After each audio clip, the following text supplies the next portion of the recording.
Welcome to the Woman's Connection. I'm Barrie-Louise Switzen, your moderator. The Woman's Connection is a program about events shaping women's lives and helping one gain authentic power on a personal or professional level. So won't you stay tuned? Welcome. In this day and age, if we can get an edge on whatever we're doing, whether we're going to the grocery store or we're buying stock or just doing anything, it's to our advantage. And with me is Florence Horn, who is a Dowser. Now, she does something different, and I want to learn what she does, and hopefully you'll enjoy. And I would like to welcome Florence Horn. Florence, welcome. Hello, it's so good to be here. Thank you for joining me. Let's start at the beginning because I've had somebody else and we talked about dowsing, but I'd like to get your definition of dowsing. Dowsing gives you information of the unknown, information you couldn't possibly get on a conscious level. It enables you to know things, know the unknowable. They have some tools, but one of the major tools that I like to use is my own hand. I think that's more fun than some of the others. But dowsing goes back to ancient days. It's not new. And it goes throughout many, many different cultures and societies and parts of the world. And so it differs a great deal. I'm used to dowsing with a pendulum, and that's how I was taught. And what I've been doing, sometimes I'll use my fingers because I don't have my pendulum, and it's kind of secret, so people don't think I'm crazy if I'm doing it and dowsing. Like in a restaurant, what do I want to eat? The rub plate method. Is that what it's called? That's what it's called. I didn't know that. And I was once asked by someone, how do I use dowsing while taking a test? And it was a man, because I had said to the women, you could always use your necklace as a pendulum and nobody would think anything of it. He says, I don't wear a necklace. What do I do? And I spent months trying to figure out a way to do it, and finally came up with it. I was so proud of myself. I couldn't wait to go to the convention. Went to the convention and found one of the old-timers there that I really liked, and I said, oh, Joanne, wait till you see what I've done. And I showed her, and she said, oh, the rub plate method, we haven't done that in 25 years. So I reinvented the wheel all that summer.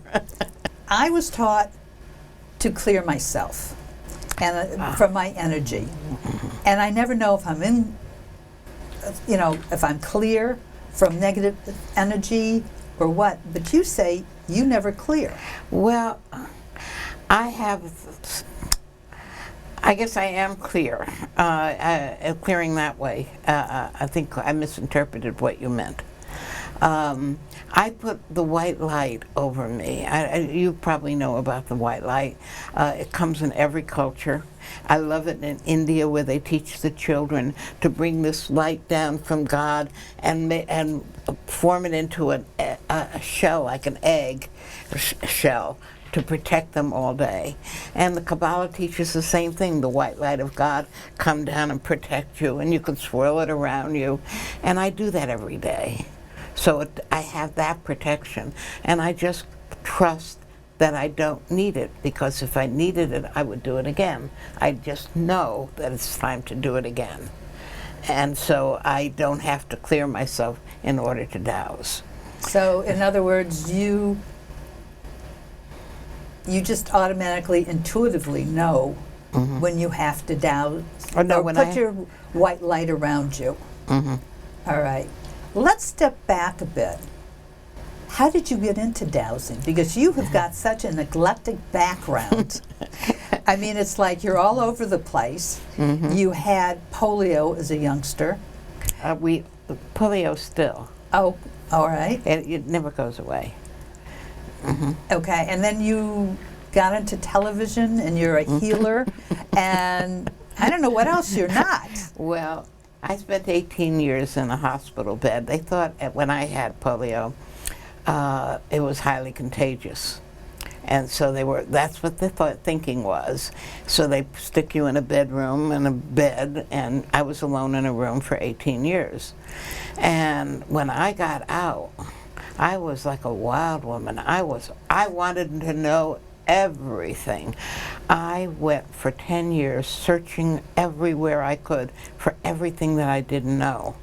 I was so ignorant, so unbelievably ignorant, that I had to start from below the surface where most people were. To give you an example, I didn't know you could walk up and down the same flight of stairs. I thought stairs going up were different than stairs going down. And when my father once took me home for the Passover and carried me into the house and put me at a chair, I wondered what all these people were doing sitting around a board with 4 legs. I had never seen a table. And I thought everybody ate in bed. I had no idea that people sat around a table eating. So when I got out of the hospital, I had a lot to learn. And I was like a crazy woman. I went everywhere and studied and picked up information. I was fearless because I didn't know to have any fear. That's fabulous. And it was wonderful. There are problems. I did not understand the educational system. I didn't know you had to have letters after your name to do certain things. But that didn't stop me because I just wanted to learn what I wanted to learn. And so I wasn't going to sit there and study something I wasn't interested in when I had all these other things that I wanted to hear about. I heard about dowsing originally when I took silver mind control. It's now called the Silver Method, and it was an exceptionally great program. And it taught me it, and yet I really didn't get into that. What happened was I found out I was a healer. How did you find out that you were a Well, healer? we were all given a class in healing, and afterwards I did very well in the class, but you know, everybody does well in a class. The following week when the graduates met, we had a psychic whoopee day and we had a day of healing. Well, we had 2 nights where all the graduates would come and have their fun. People would ask me to do healings on them, and because I was so good at it. Well, wait a minute. How did they know? How did they know They that were you? all graduates, so word got around. Florence can do this. Oh. Good. And I'd have a line going out into the hall, and all the other people who had taken the same course, graduated at the same time or before me, were on the line. Oh my goodness. So it was kind of fun, and I'm saying, what is a grandmother from Connecticut, a Jewish grandmother from Connecticut, doing with this? I should be rolling in the sawdust in a tent and calling out the name of Jesus Christ. It didn't occur to me that this was something I should not do. It just meant that I had to put it together. And it wasn't until some years later when I was taking a magnificent Kabbalah course in Pennsylvania with another Williams. She was a Sufi. Well, she grew up as a Christian, was looking for her soul language, became a Sufi who taught Kabbalah. Wait a minute. What is a Sufi? A Sufi. It's an Indian branch of religion. And she was just wonderful. And there they had another dowsing class. And I went into it, and that really got me into dowsing more. And I just love it. I think it's wonderful. It does take a responsibility. I believe that when you are given the gift of knowing the unknowable, when you are given the gift, and anyone can have it. I mean, God isn't up there saying, you can have it, you can have it. Oh no, you don't have it, you know. I don't believe that. I think we all have the same gifts, but we choose which ones are important to us. And we may not even recognize that, but we do make our choices. I think that because we are in that position, we have to be even more careful with our ethics than we would have to be if we were not in that realm of knowing what other people may not know, and being given the opportunity to help other people with that gift. Now, when you help other people, do you have a criteria whether you're going to help them or you're just not going to help them? Because sometimes I'm always afraid of helping somebody in that situation because I don't want their energy. You have to protect your own energy. There's no question about that. You have to put the white light or shield, whatever works for you, between you and the person you're working for, whether you're doing a healing or whether you're getting information. Before I do a healing, before I do any work with a pendulum for someone else, and I don't do that too often, I always ask on a psychic level, is this a good thing to do? And is it good to do it now? And I follow that. If it's a healing and I get an answer, no, it isn't, what I do is I package up the healing and give them the gift and tell them, put it up on your closet. And when the right time comes and you want it, you will have it. God's gifts don't turn rancid. They don't go bad. It'll be just what you need. And if they ask me what it will look like, I don't know what it will be at that time. It could be like stardust, it could be like sand, it could be like water, it could be a color, it could be just a knowing. But that's it. It's God's way of keeping us excited and happy and showing us the possibilities that are not always the same. So let me get something straight here, in my mind at least. Mm-hmm. When somebody asks you, like I'm asking you for a healing from me, and you get an answer and it says, not at this time. Mm-hmm. All right. You package it up with a bow on top, of course. Oh, God makes much better packages than I can describe. I let him do the work. So he's going to get the credit. But what I'm having problems with is, do you give it to the person, or you just say it's ready for you when you're ready? We talk before and we talk after the healing, and I might say many things to them depending on the person. Okay. But usually it goes into the realm of, this doesn't seem quite the right time, but what I've done is I've had God package it for you. And I'm going to ask you to take home that package. It's imaginary, but that makes it all the more beautiful. No one can steal it from you, and you can't lose it. Put it up on a high shelf somewhere in your house, and when the right time comes, take it down, and you'll know the right time, and use it. It won't turn rancid. It can't get bad. It will and it won't diminish anything. But this is not the right time. One of the problems that I found was that as a healer, there were certain people that would come not only to me, but went to other people as well for healing, and it didn't work, it didn't work, it didn't work. It wasn't that the healings didn't work, it wasn't the right time. The person wasn't ready for it. One day I was driving down to Washington, D.C. with Dr. Jean Monday. She's a psychology teacher at LIU. And I asked her what would be the problem if I forced a healing on somebody who wasn't ready for it. I think she must have been driving for over an hour before she answered me. And I was talking about a particular patient, someone who had multiple sclerosis. And she said she had gone through her mind of all the goodies that you get with a disease, and multiple sclerosis as a disease. And then she went through other things in her head, and she said, if you cured this woman, the only thing that would make her as happy and contented and easy enough to live with, because she's used to living with this, the same goodies, would be schizophrenia. Oh. And that did it for me. I said, I'm not going to do that. Like my shoulder, or gallstones, or my finger, or whatever. Cancer. Well, okay, yeah. I don't even want to talk about the cancer, but I don't have cancer. I don't want it. But what I'm saying is, you would just automatically, in your mind, ask the person. No, you don't ask the person. You ask the person's spirit Or you ask God? No, mostly people come to me, they've already told me what's wrong with them, but that's not necessarily so. Sometimes they are wrong. A young man came to me and he was told he had muscular dystrophy, and he didn't.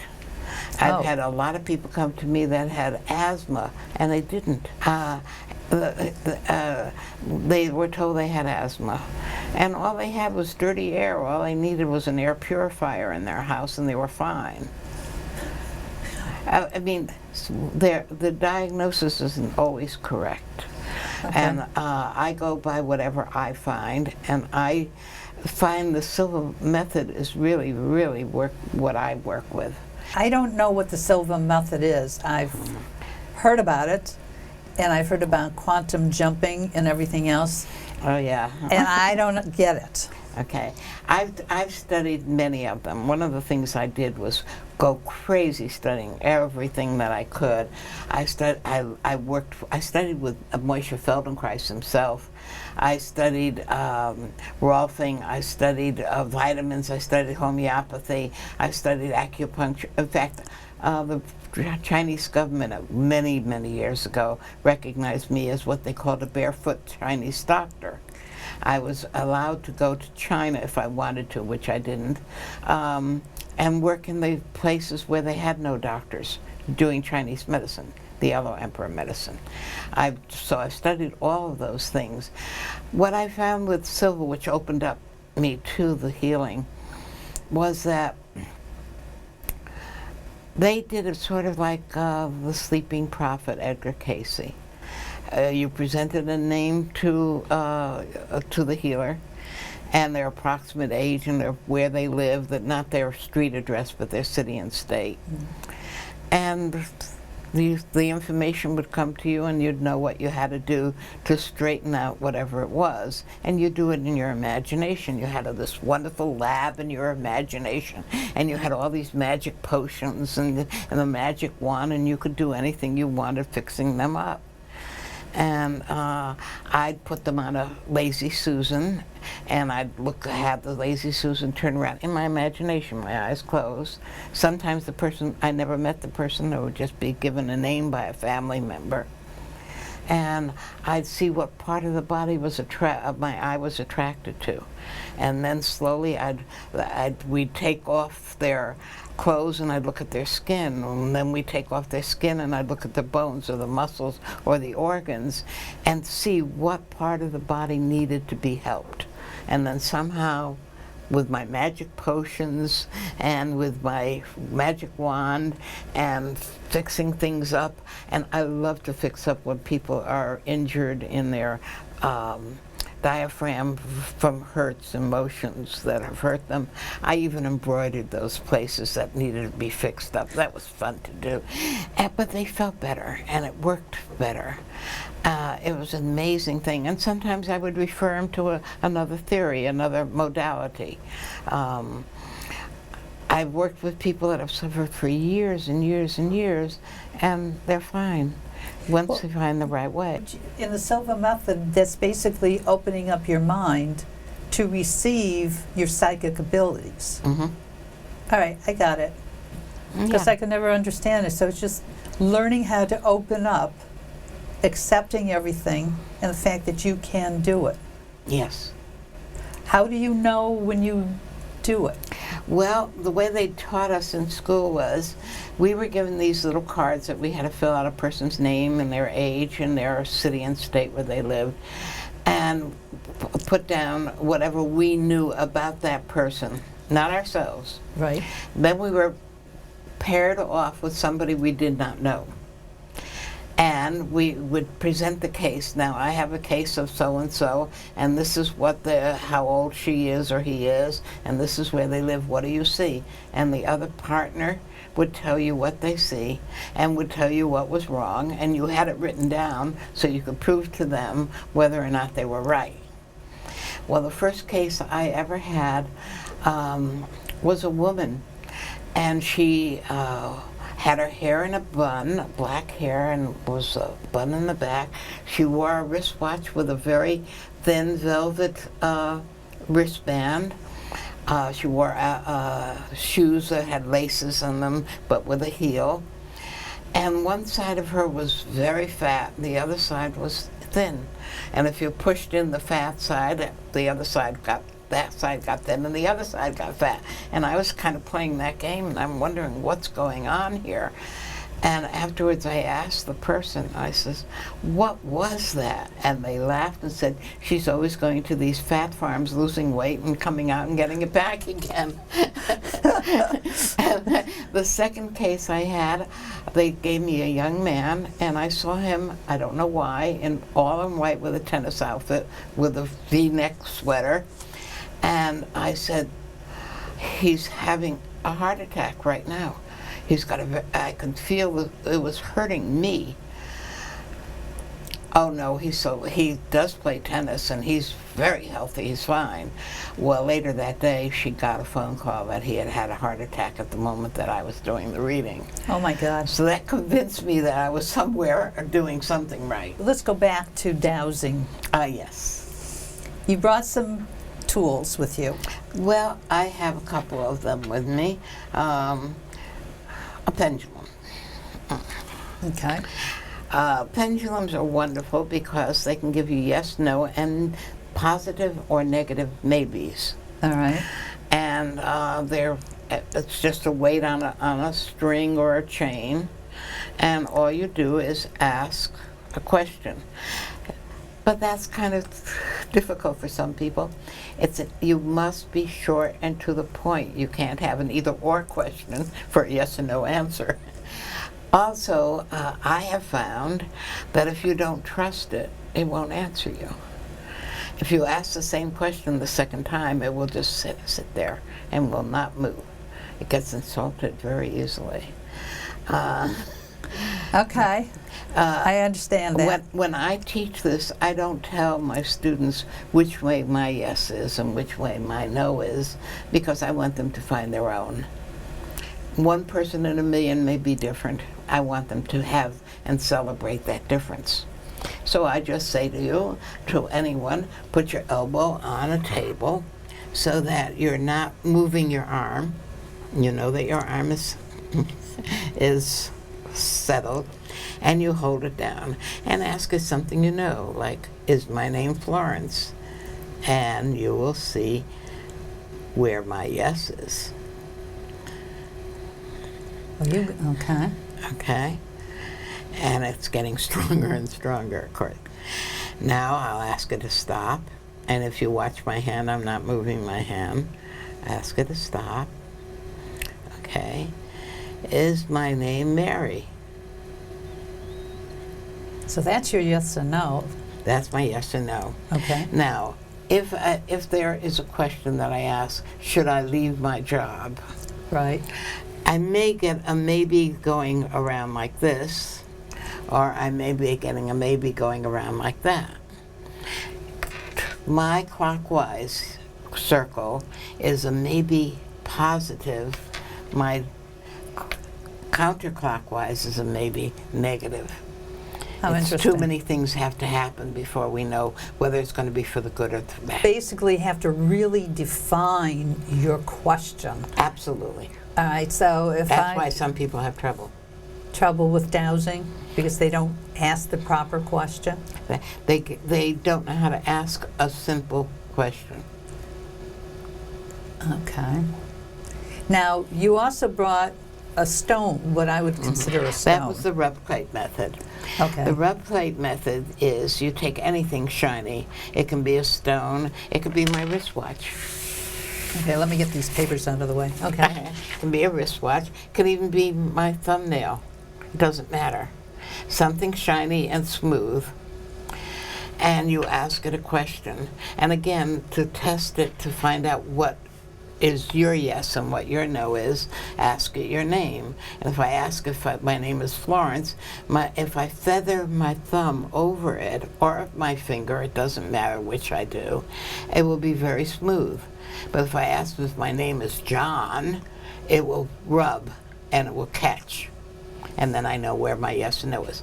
Only have to ask it once. Once you know, you know. You never have to do that again. But then you get your answers. And having a stone like this in my pants pocket when I go shopping is wonderful. Should I buy this? Is this the best price? Will I be happy with this when I get it home? Should I wait for a sale? Is there going to be a sale this week, next week, the following week, next month? I don't want to wait any more than that, so I wouldn't ask any further. But does it come in other colors? And it's wonderful. It eliminates buyer's remorse. What is the most powerful thing, or the most incredible thing, I should ask, that you've done with dowsing? Oh, wow. Can't think. I'm so pleased. So many things are coming into mind. I think the most incredible thing is the people that I've met that Dowse. They're wonderful. They all know that they can use dowsing with ethics. They can't. It won't work unless they use proper ethics. You don't get the information to hurt anyone. You don't get the information to outbeat someone in something. You get the information always by wanting the best. It's sort of like the course that you mentioned for Anne that I did and I'm doing, how to be financially successful. We talk about riches not only for the banks and the money, but for our soul, food for our soul. And we make a commitment that if any money that we make, anything that we are able to do, it is our responsibility to repair the world. Can I dowse for the lottery numbers? I doubt it. Because? Because you have to, it's not to further you unless you have a real plan a plan. And I'm not thinking a dream, a plan on what you would do with that money. And one of the things that we do when we think of money is, oh, I'm going to buy this and I'm going to buy that. And that's why none of the lottery winners have money for very long, because they're always out buying. Rich people don't buy. They want everything for nothing. And they expect everything, and they get it. But poor people can't wait to get money to spend it, and not always wisely. And that's one of the things that I'm focusing on now, and getting people to understand that the riches that we have, the abundance of the world is there. And it's there for us when we want it, when we have the proper plan on how to use it. In other words, in order to win the lottery, make my plan on how I want to disperse the money. And you might not even have to do any dowsing to find the numbers. It might just come. One of the things that I was really very happy about a couple of weeks ago on one of the cable programs, they had a lot of millionaires talking, and one of them said, every time I give money to help someone or some group or some entity, more comes to me. I get it back threefold. I can't give it away fast enough because I know I'm going to get more. And it works that way. It really does. My religion, we're not allowed to pray for anything for ourselves unless we've given to charity. I give a lot to charity. And we call that instant interest. We get we've gotten interest in our money. We've gotten more satisfaction, more pleasure out of it than we would have had holding on to it. One of the things you had mentioned was about getting a job. Mm-hmm. So yes. This is a great tool to see if this job is good for you, help you. I didn't realize how important it was until I got 3 jobs in a row, and each one of them within months, the company was sold out to another company and everybody was fired. And I says, I'm not going to ever look for another job or accept another job unless I ask, is this company stable? Will I have this job for a year or more? Yes, you can ask questions, especially with the rub plate method, and by rubbing anything smooth. Nobody's going to notice if I sit here and do this on my watch. Right. And Just yet think I'm going to have my answers. Well, they're going to think that you're a little Nervous. Nervous. Yeah. But you can decide whether or not that is the job for you, whether or not there's somebody there that you should be aware of that can be either helpful or not helpful. Are the promises that are being offered to you, are they really there? Can you get a better deal? There's a load of questions you can ask. Will there be a matter of moving, having to move away to another area? Is your boss, the boss that you're going to be working for, is that boss going to stay? Is he going to be good for you? That I would. And is he going or is she going to stay? They may be leaving. There's so many questions you can ask. And I'm writing your resume, and I don't believe anyone should have one resume. I think that every resume has to be written to a particular person at a particular company. You can have the broad outline, and with a computer, it's very easy to change things. It's no problem at all. And you use the words they use in their advertisement or that they used with the agency that is referring you, and making sure that you're covering the things that they are looking for in your resume. Well, you have been in television. Yes. You've been a producer. Yes. And that kind of came as a surprise to you because of the way it happened. You want to share with us? Well, my son was very, very ill, and I was having difficulty not holding a permanent job, being with him. And I got a call from my rabbi saying that one of the congregation asked him if he knew somebody who could write and who had artistic talent and was bright, and for a 20-week job. And I thought, that's just perfect for me. Then I could collect unemployment and be with my son. And it turned out to be for Don Herbert, Watch Mr. Wizard, the science television program on NBC. And I went there and I did the work that he wanted. And the end of the 20 weeks, I went in. I said, Don, I loved it here. It's a great place. I'm going to miss you. He said, you're not leaving. I need you here. This is where I found so many of the things that I studied that I never knew would come into play, started to come into play. I'm not afraid of change. I'm not afraid of doing 20 things at once. I enjoy it. I enjoy finding out new things. So this was just perfect for me.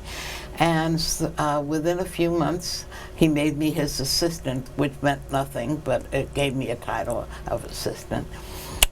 When I left, I was the producer. I was assistant producer for 2 years, and then producer till the end of the program. It was exciting. I knew nothing about science. I just had an indication that if I did this, something would happen, and sometimes I'd have to ask somebody, what will happen if I do it? Well, try it and see. And that was the fun of the whole thing. My children used to laugh and say, my mother says she's going to work, but we know she's going to play. Florence, you brought a meditation that you would like to share with us. Would you like to read it now? Yes. It's a combination of a meditation with affirmations. And I use the Sandra Ray method of affirmations. Sandra Ray has written a wonderful book called I Deserve Love. And it's an amazing book. And she said, when you do an affirmation, always put your own name in it, own it. and it will be more powerful, and I found that's very, very true. And since I only steal from the best, I steal from Sandra Ray. So when we do the meditations, I ask people to put their own name in it. When I say I pause and I give them a time to put their name in. Okay? Okay, great. Okay, I think this was going to give you more of an idea of what I was talking about the ethics and the responsibilities of a dowser. So I asked people to close their eyes in order to keep distractions away, and to take a few deep breaths and center themselves. And it is now time to turn away from all activities, all thoughts, and enter into the deeper recesses of yourself.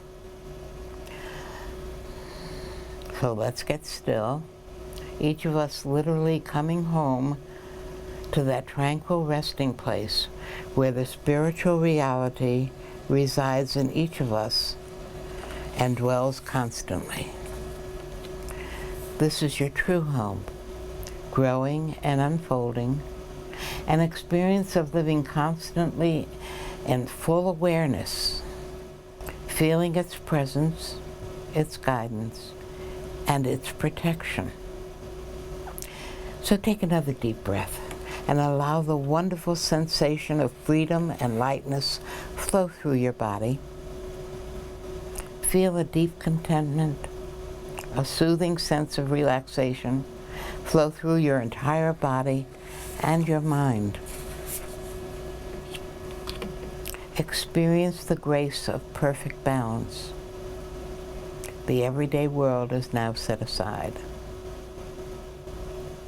I will leave you there for a few seconds while you enjoy this healthy state of being, giving you the opportunity to contemplate the place, the peace, and the harmony meditation provides.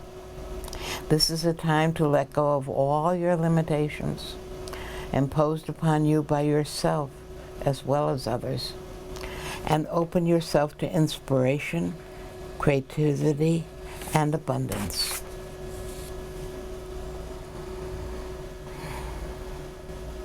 You are now restored to the unique and perfect person that you are meant to be. You are filled with clean, healthy, and powerful energy, and you feel an inner poise and strength.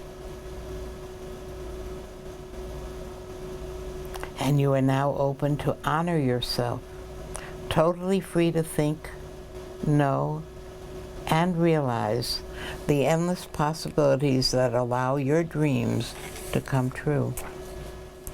So let's say a few affirmations. I, put in your name, calmly welcome all challenges and changes as they appear.